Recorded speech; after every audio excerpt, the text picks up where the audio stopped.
Hi everyone, welcome back to my channel, and today I am filming my May TBR. So like with all of my TBRs, I can't promise that I'll read every single one of these, but these are the books that I'm kind of looking at that I feel more inclined to pick up this next month. There are some that are more likely to get read than others, but again, I'm a mood reader and I try to stick to a kind of organization in my life, but when it comes to reading, because I do read for fun, I don't really have like strict expectations for myself. But before I get into those books, I'm still in the middle of a few that I haven't finished this month. I'm currently in the middle of 3 books, and I'm probably gonna finish 1 or 2 of these. The month's not totally over, but I think I might be able to squeeze one of these books in to my wrap up whenever I get to do that. So the books that I haven't finished, the first one is The Hologram of Fear by Sherry Thomas. This is the 3rd book in the Lady Sherlock series. The series follows a young woman named Charlotte Holmes who has ruined her reputation in order to solve mysteries, in order to work with Scotland Yard, but because she's a woman, she has created this character, Sherlock Holmes, in order to do that. It's a really great series if you're interested in historical fiction, if you're interested in like mystery and stuff. And there's also a little bit of romance here between Charlotte and someone else. I love Sherlock Holmes reimaginings and retellings, so if you're looking for one with a more women's perspective on things, you might like this one. Another book that I'm in the middle of that I might be able to finish by the end of the month, but I'm not totally sure, is Rebel Angels by Libba Bray. I only started reading this a few days ago, and I'm about 275 pages in, so I'm like halfway there. This is a trilogy. We follow a young woman named Gemma Doyle, and Gemma grew up in India with her mother and her family, and now she's moved back to England. However, before the move back to England, her mother passes away under like mysterious circumstances, and Gemma was a witness to the whole thing, and since her mother's death she's been having visions and nightmares. That's pretty much all I want to touch upon. This does also take place during the Victorian era, and this is also a little bit of a portal fantasy with like secret society and witch covens. It's really interesting and it's really cool. I recently reread the first book and I'm rereading this one so I can finally finish the trilogy. I could have just picked up the 3rd book, but I knew I'd forgotten like a lot of it. Hopefully I'll finish this before the end of the month, but if I don't, then it's gonna carry over. Some content warnings that I think should be mentioned are self-harm, specifically cutting, mentions of suicide, and the use of the G slur in reference to Romani people is used pretty frequently throughout the first 2 books. And the next book is an arc that I'm going to be starting after I finish filming this, and that is Unwritten by Alicia J. Novo. This book is about a young woman who has a really unique connection to books. I believe she can like travel into books or something like that, maybe like some sort of portal aspect. I don't really want to go in knowing much more than that. I flipped through the e-arc that was sent to me, and there's a really cool looking map, so I'm assuming it's like a bit of a high fantasy. I want to get through this pretty quickly so I can do a review on Instagram, and if I feel motivated or if I have enough to say for a video, I'll do a video here. Again, releases May 8th. I also think that this is YA as well, so hopefully I'll be able to get through that quickly. I already talked about Rebel Angels by Libba Bray, so the 3rd book is also on my TBR. This is The Sweet Far Thing.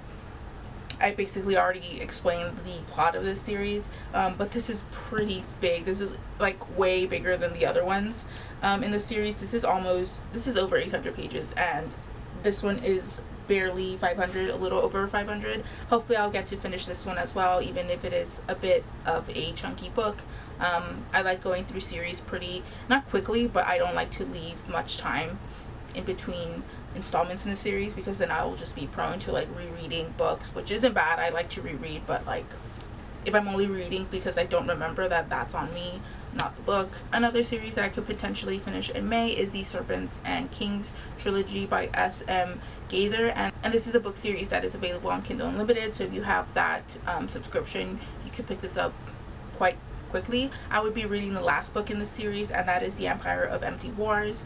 The series follows a young woman named Alicia. She lives in this world that is made up of clans. So you have their major clans, the lesser clans, and then like an even lower rank of clans, and she's part of the Serpent clan, who was essentially like wiped out because they had begun doing some funny stuff with their magic. They started to rebel a little bit, and their clan was wiped out. Alicia is still alive, and being part of the Serpent clan is like not looked at fondly, so she kind of hides that aspect of herself. There's also this evil king who's been doing some pretty bad stuff, and he is responsible for the death of Alicia's mother, so we have a little bit of like a rebellion brewing. I just finished reading the second book in the series, so I kind of want to go back into it quickly so I don't forget anything. The series did start to grow on me. I didn't really love the first book. I had a lot of problems with it, but the second book was much better. I like the characters more. I like the story more. Another series that I can continue on with is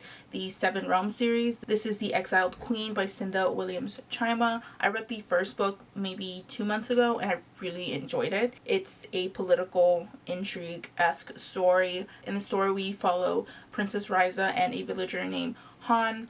At the beginning of the first book, Han steals this like medal or medallion from a young wizard, and these medals are basically the source of wizard's powers. He stole it, and that kind of causes this kind of domino effect of events. This is very political intrigue heavy, so you don't really know the plot. Like, it's not all written in the back. The plot unfolds as the story goes on, so don't really want to say much more than that. I really enjoyed the first book. Like, I enjoyed it so much. It was 5 out of 5 stars for me, so I'm really excited to get back into this. And this is also a YA series. And if I'm in the mood to start a new series, I have an Ember in the Ashes by Sabaa Tahir. This is a really well loved fantasy series. I believe it's really inspired by like the Roman Empire. I don't really know much more than that. I do know that the author's like how do I put this, she's not afraid to like kill characters off. I think this book also has some sort of like of a rebellion plot brewing, but I think it's like a rebellion from the inside, like someone infiltrates the empire in some way, and that's probably like one of my favorite forms of rebellions in books, if that makes sense. I know that this series means so much to so many people, so I'd like to get in on the hype as well. It's also been a while since I read any middle grade, I think, so I think it's about time that I finish the Heroes of Olympus series by Riordan.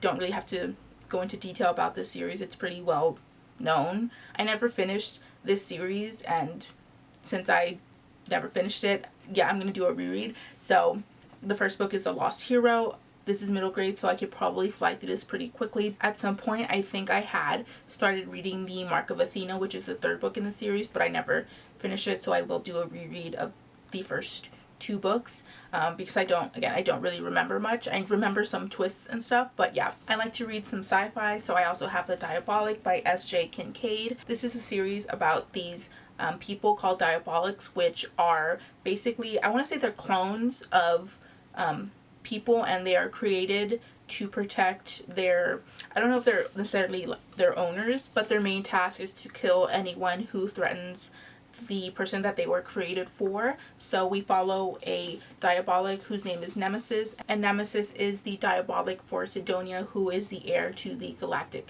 Empire. However, Sidonia is summoned by this like mad emperor, so Nemesis wants to go in her place in order to protect her. I believe the author or someone mentioned that this is kind of inspired by a certain plot point in Star Wars The Phantom Menace, and if you've seen that movie in regards to the Queen, you understand why this is influenced by that. I believe this is a YA trilogy, so I would be starting another series if I read this. I only have 2 more books left, and these are both adult books to kind of vary my reading a little bit more. And I have The Alienist by Carr. I mentioned this in the last video I posted, which is historical fiction books I'd like to read, and since I filmed this video, this is the one that's kind of been sticking out more so in my mind. This book takes place in the 1890s New York City, and we follow 2 men who are trying to psychologically profile a serial killer. Very Criminal Minds-esque. I love historical fiction. I love a mystery, so this is right up my alley. I'll link that video that I did down below somewhere so you can see the other books I talked about, but this is definitely the one that's been like at the forefront of my mind. It shouldn't be so surprising to me because I have been doing like a Criminal Minds rewatch, not like a strict rewatch. I'm only rewatching the episodes that like I like, but yeah, that's probably why I've been wanting to pick this one up. And the last book that I am looking at for the month of May is My Best Friend's Exorcism by Grady Hendrix. Grady Hendrix is a really popular author in the horror community. The title pretty much says it all. It's about these two girls who are best friends. One of them starts acting weird, and I guess the other one thinks that she's been possessed and wants to exorcise the demon from her best friend. So that's pretty much all I know. It also takes place in the 80s, so I'm expecting a lot of like 80s like references and like 80s like flair, maybe some like callbacks to like the genre where it was at in the 80s, if that makes sense. This looks really fun. I think this book was well liked and well received. I think all his books are really well received for the most part. So those are all the books that I've been looking at to read next month. Let me know if you've read any of these, if you want to read any of these, or if you've never heard of these but you are somewhat interested now. I just like to hear anything you have to say in the comments down below. I will link all my socials as well as some more important links down below as well. Feel free to like, comment, or subscribe, or do neither. It's all cool with me. Thank you so much for watching, and I will see you in the next video. Peace out.